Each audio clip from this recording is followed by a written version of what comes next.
All right, so ready to get better at something we all secretly want to be good at. Always. Okay, cool, me too. Flirting. Hmm. In the real world, not just online, we're going deep today on how to do it without being a creep, which I think we all want to know. Yeah, for sure. It's a fine line. Total fine line. And to help us walk that line, we're turning to, well, a kind of interesting source. Think Alpha Casanova Society kind of vibe. So, fair warning, some of it is definitely old school, but we're going to dig through it and find those nuggets of wisdom that, still apply. That's what we do. Exactly. So to kick things off, the first tip from our Casanova expert is something he calls the ring check. Oh boy. Here we go. I know, right? But before you think it's all about, like, hunting for wedding bands, let's zoom out a little. Yeah, good point. It's not just about spotting a ring, it's about reading the whole situation. Are they with someone? Do they seem open to being approached? It's about gauging the vibe and respecting boundaries. So step one is basically, don't be oblivious. Yeah. Got it. But then comes the moment you actually have to, actually show interest. And our expert calls this the art of the glance, which essentially means getting caught checking someone out. Oh, yeah. That's a classic. I know. Part of me is like, is that stalkerish? But the other part's like, well, we do naturally look at people we find attractive, right? We do. It's just harnessing that in a way that's not like full-on staring. Think quick glances, a little smile. You're not trying to lock eyes for an hour. Yeah, right. More like, oops, you caught me appreciating your existence kind of vibe. Exactly. And if they hold your gaze for a second or smile back, that's a green light. Okay, that makes sense. But then comes the actual scary part.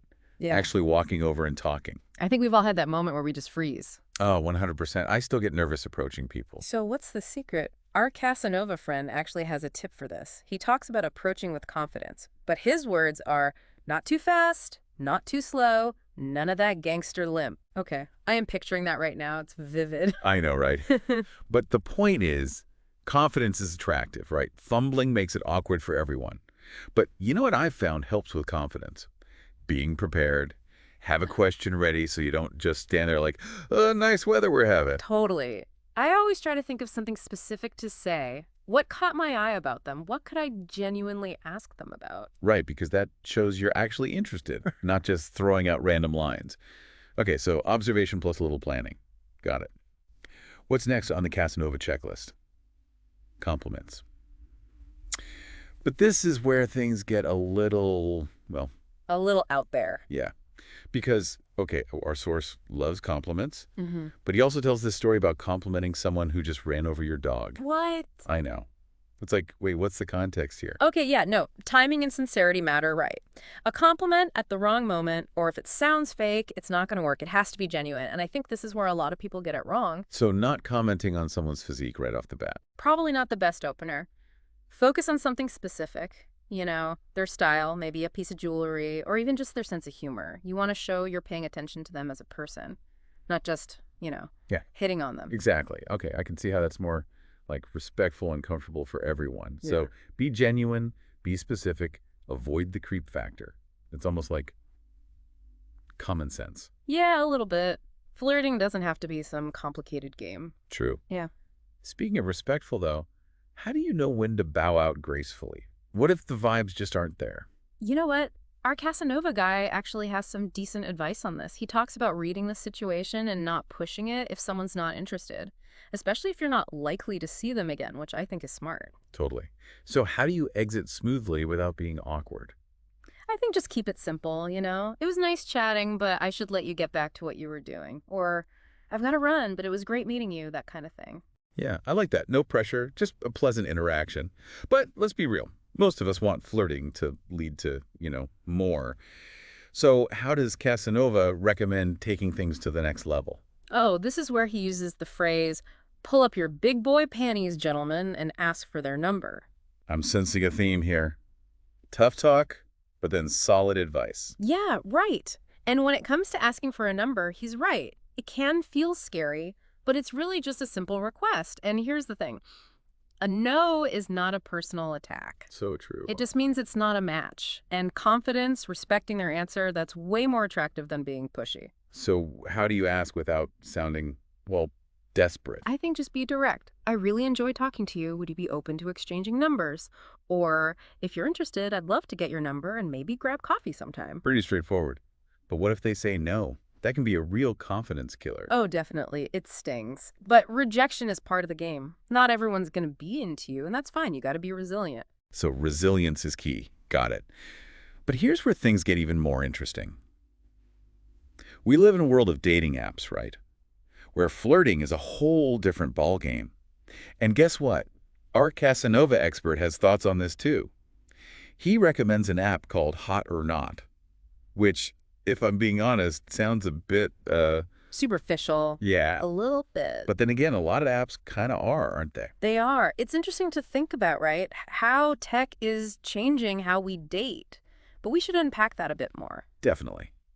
There's a lot to consider. Okay, so dating apps, they really are a whole new world for flirting. They are. It's fascinating, actually. Like we were saying, apps can make it easier to meet people, especially people you'd never cross paths with in real life. I guess, yeah. No more hoping to bump into someone cute at the bookstore. Exactly. But does that make it, I don't know, less organic? Yeah, less organic. That's the word I was looking for. I think so, a little. It can feel more like transactional sometimes. You're evaluating profiles instead of, connecting with a person in front of you. It's like you're shopping for a partner, not building a connection. That's a good way to put it. And then there's the whole choice overload thing. So many options. It's easy to get caught in the swiping and comparing, always wondering if there's someone better out there. Ugh, yeah. The grass is always greener. But let's get practical for a sec. How does all this tech actually change how we flirt? That's the million-dollar question. One big thing is, when you're flirting through text, you're missing all those nonverbal cues we rely on in person. Like body language, Yeah. tone of voice, all that subtle stuff. Exactly. A joke can sound sarcastic in a text. A compliment can seem flat without the right tone. You got to be way more mindful of how you communicate when it's all digital. Right, right. And then there's the whole ghosting thing. Seems way easier to just disappear on someone online than it is in person. It is. And ghosting can be brutal. I think it speaks to a bigger issue, though, like this disposability in online dating. It's so easy to just move on to the next match instead of working through any challenges. Like you're less resilient, maybe. Because you know there are always more options. That's a good point. It's important to remember, though, relationships take effort, whether they start online or offline. Apps can help you meet people, but they can't do the work of connecting for you. True enough. So for someone who's navigating this brave new world of digital flirting, Yeah. what advice would you give them? Well, first off, I'd say be authentic. Don't try to present some image of yourself that you think is more, marketable. Right. Be yourself. Exactly. Be honest about what you're looking for. And remember, you don't have to respond to every message or keep a conversation going if you're not feeling it. So respect your own time and energy, too. Totally. And also, don't forget the human on the other side of the screen. Treat them with respect, even if you're not feeling a spark. Yeah, that's huge. It's easy to forget that sometimes, with all the swiping and filtering. Okay, so we've got Casanova tactics, we've got digital dating. It's a lot to process. It is, but I think it all comes back to the basics, confidence, respect, and genuine connection. Those never go out of style. Yeah, our Casanova source might have been a little out there sometimes, Yeah. but he was onto something with the confidence thing. He was. And it's not just about, bravado. It's about believing in yourself, being comfortable with who you are. Knowing your worth. Exactly. And that brings us to another super important element of flirting, vulnerability. Oh, interesting. We haven't really touched on that much yet. We haven't. But it's huge. Flirting means putting yourself out there, taking a risk, and being open to, the possibility of rejection. Letting your guard down a little, even when it feels scary. Exactly. And that's where the magic happens. It's not about manipulation or playing games. It's about creating space for real connection, even if it's fleeting. I love that. This has been such an eye-opening conversation. I feel like I'm understanding flirting on a whole new level. That's great to hear. But remember, flirting is a skill. It takes practice. So don't get discouraged by a few awkward moments. You're going to have them. Everyone does. Just keep practicing, keep refining your approach. And most importantly, have fun with it. Flirting should be enjoyable, whether it leads to a date or just a good conversation. Absolutely. So to everyone listening, as you go out there and put these insights into action, remember this. Be confident, be respectful, be vulnerable, and most importantly, be yourself. I love that. Well, I think that just about covers it for our deep dive on flirting.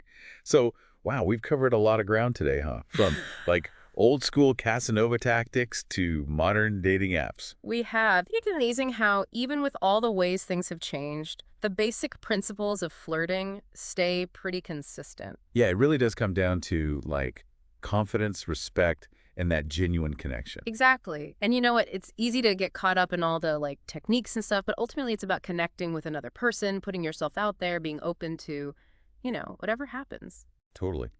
And like you said earlier, it takes vulnerability, right? You Yeah. gotta be willing to take a chance, Yeah. even if you don't know how it'll turn out. Exactly. And that's what holds a lot of people back, I think, the fear of rejection. But honestly, rejection is just part of life, isn't it? It is. And a no doesn't always mean never, you know? Sometimes it's just not right now or not in this way. Totally. So don't let fear stop you. Look at rejection as a learning experience and just keep putting yourself out there. So, for our listener who's been with us on this whole deep dive into flirting, what's the one thing you want them to remember? Be yourself. That's the most important thing. Authenticity is what makes you attractive. When you're genuine and comfortable with who you are, it shows, and people are drawn to that. Don't try to be someone you're not. Embrace what makes you unique, your quirks, your passions, your whole perspective. I love that. Because in the end, flirting isn't about like performing or following some script, right? Yeah. It's about connecting with another person in a real way. Absolutely. And that's something we all want, Whether we're looking for romance or just a moment of connection. So true. Well, I think we've pretty much covered everything there is to know about flirting, at least for one deep dive. We've given everyone a lot to think about.